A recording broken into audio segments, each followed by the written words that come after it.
silakan. Berarti nomor 1 itu pasangan. Pengundian nomor urut pasangan calon wali kota dan wakil wali kota Palembang berlangsung di kantor KPU Kota Palembang Senin 23 September 2024 siang.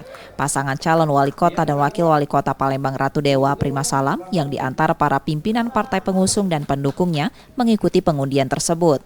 Dalam pengundian nomor urut, Ratu Dewa Prima Salam mendapat nomor urut 2. Paslon ini merespon nomor urut 2 yang mereka dapat memiliki makna dan kesan tersendiri. Terkait pemetaan daerah perolehan suara, Ratu Dewa Prima Salam tidak membedakan setiap wilayah dan akan mengoptimalkan perolehan suara di kota Palembang. Simbol 2 itu kan kedamaian, kenyamanan, dan seiring dengan kami menentukan warna berdua, yaitu hijau saki, maknanya adalah kedamaian. Kita tidak mengkapling-kaplingkan daerah ini menang, daerah ini semuanya kita perlakukan sama, tidak ada perbedaan. Jadi selalu kita maksimal dan optimalkan dari seluruh wilayah. Untuk Kota Palembang, Ratu Dewa Prima Salam mengedepankan program pro rakyat agar warga dapat segera merasakan kesejahteraan. Nur Muhammad, Kompas TV, Palembang, Sumatera Selatan.